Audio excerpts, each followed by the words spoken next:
Енді фотосинтезге қатысты хемосинтез деген үдеріс бар. Хемосинтез туралы тағы да алдағы уақытта өтетін боламыз. Қысқаша өтіп кетейік. Қараңыздар. Хемосинтез бактериялардың биоорганикалық қосылыстары тотықтыру есебінен көмірқышқыл газының сіңіруге негізделген ерекше қоректену типі.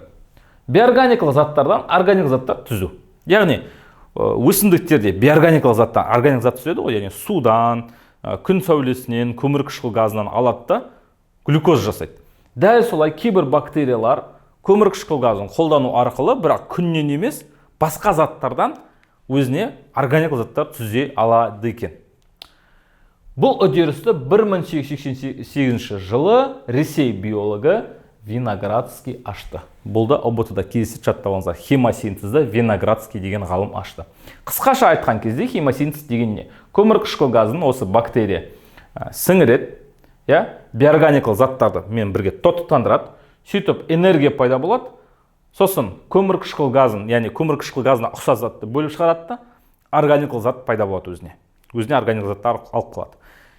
Бұл жерде, например, түсінесіздер, қараңыздар. Хемосинтез, мысалы, темір бактериялар. Темір бактериялар, темірде не пайда болады ғой? Таттанады ғой, ржавчина. Ржавчина бұл темірдің бұзылуы емес. Ржавчина сол темірмен қоректеніп жатқан бактериялардың бар екенін көрсетеді. Ржавчина деген, таттану деген, бактериялар темірді жеу деген сөз.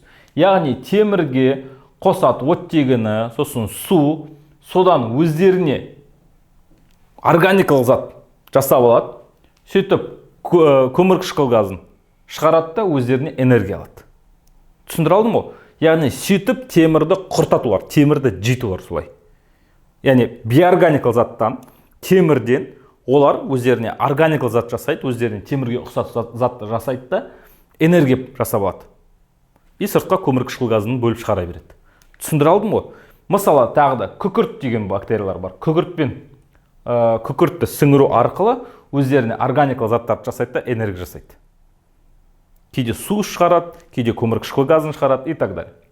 То есть, қысқаша айтқан кезде хемосинтез фотосинтезге ұқсайды, бірақ фотосинтез банағыдай күн энергиясын пайдаланатын болса, суды пайдаланатын болса, бұлар әртүрлі минералдарды пайдаланады. Яғни азот айналымы болуы мүмкін, топырақ құрылымы артады, пайдалы қазбаларды бітіп жоқ қылатын немесе бұзатын бактериялар хемосинтезбен қоректенеді. Яғни қысқаша айтқан кезде фотосинтезге ұқсайды, бірақ бұны көбінесе бактериялар жасайды, және әртүрлі минералдар, темір деген сияқты заттарды тотықтыру, бұзу, қоректену, содан өздеріне органикалық заттарды жасап, энергия алу болды. Мақсат осы да. Бұл хемосинтез. Бұл қысқаша. Алдағы уақытта толығырақ өтеміз. Бұл қысқаша.